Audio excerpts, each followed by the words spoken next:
here to the corner, and we'll try to proceed in an orderly fashion.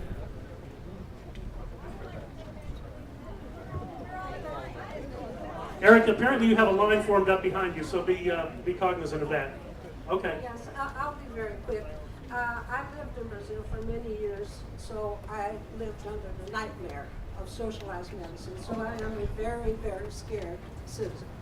And I have a question which has bothered me every time I hear about giving entitlement, is why are they taking away $400 billion from us senior citizens who have contributed Yes! to the system and keeping for illegal aliens and non- Yes!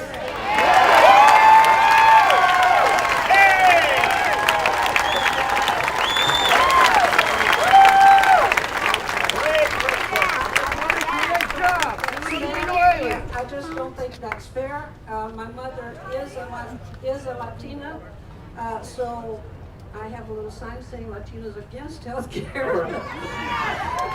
Well, thank you.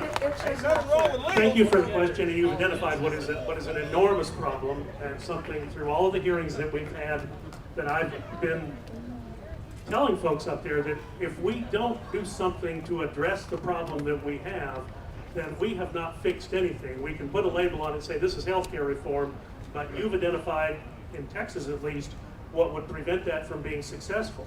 Now, there is language in the bill introduced by the Democrats in an amendment that said there will not be, that none of these benefits will be available to someone who's not in the country legally. The problem is the amendment that required identification was knocked out. So we know that everyone's honest, you are honest, but at the same time, we really ought to have some ability to verify and provide, make sure we have the proper controls on this.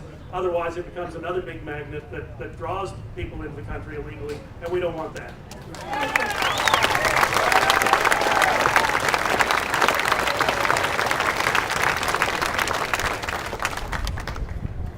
Thank you for your time. First of all, I have no swastikas here.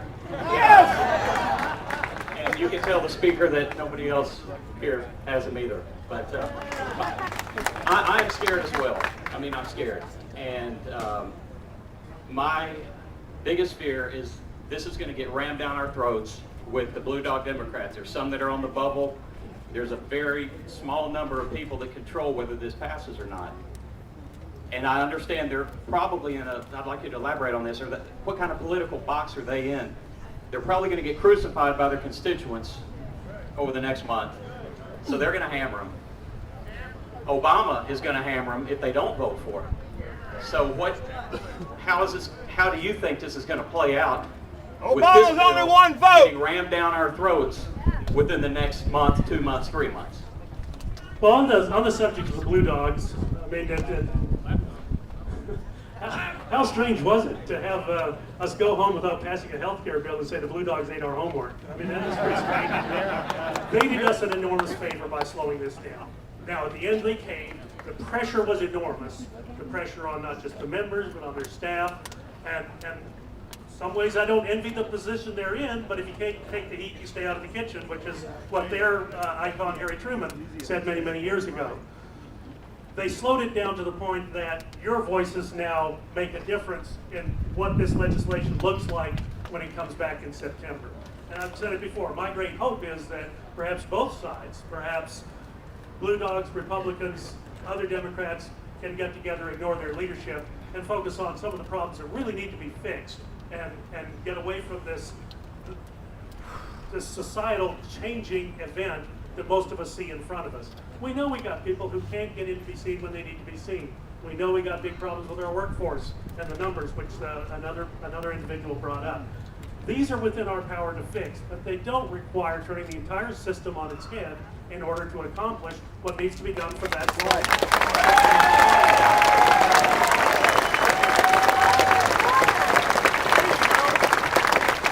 Okay, one more Blue Dog joke. How long does it take to train a Blue Dog Democrat to roll over and play dead? About a week. How does he like to be called a Blue Dog? That just terrifies me. Blue Dog, come here. Sit, Blue Dog. Today I Hey, feel they're a Blue lot Dog. better than I did a week ago. And I'm not a betting man. Hi. Uh,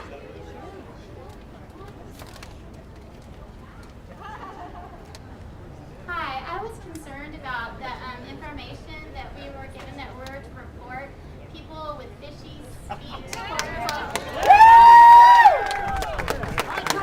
I wasn't quite sure what fishy speech opposing the bill meant, so I reported myself and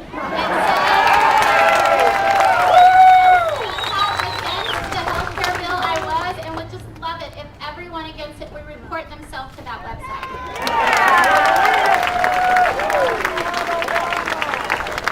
What a novel and creative idea, but I don't know, it sounds a little fishy as I think about it more. Let me just say this, we are, my camera from my office is up there, we are webcasting this live for people from coast to coast who want to see what Denton, Texas thinks about the HR 3200.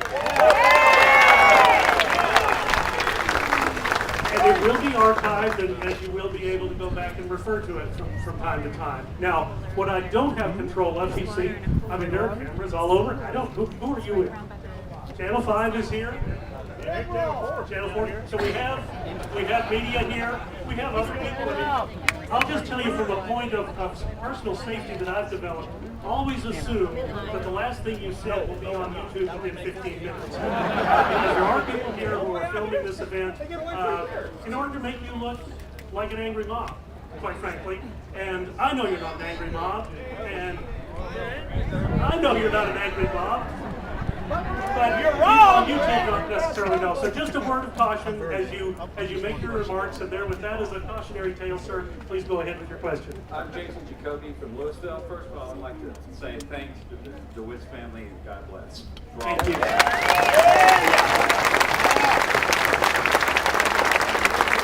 Move off to healthcare for a second and talk about the shenanigans, Acorn, especially in light of the census that's coming, and in the shenanigans of the SEIU. Yes! Any SEIU here yet? Ask to see if you would be No, I willing to guess get a not. select committee together to investigate criminal activity, possible RICO violations of these two groups.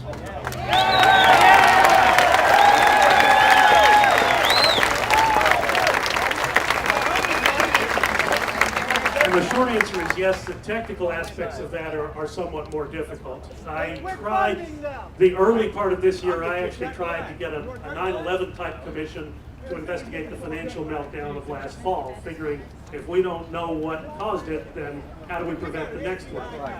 Unfortunately, the Democrats got a hold of that and they turned it into a 6 Democrat, 4 Republican body. And so now it's going to be very, very difficult to turn anything into a witch hunt on the previous administration. But you're correct, and the requirement for oversight by the United States Congress is one that cannot be overstated. And I am on an oversight and investigation subcommittee on energy and commerce. I constantly pester them with the notion that we ought to be perhaps looking into some of these things as they come up, because even something as perhaps as innocuous as the White House closing car dealerships all over my district. I'd like to see those emails. I'd like to see what the thought process that went into this. As a member of the minority, it's very, very difficult. I don't have subpoena power as an individual. As a member of the minority on my committee, I don't have subpoena power. I have to convince the subcommittee chairman, who's actually a reasonable person, but the full committee chairman is not. And that's the difficulty I have getting something done like you suggest. But I do write the letters to the appropriate chairman. I am pinging this issue every chance I get, particularly the individuals who appear to be engaged in intimidation.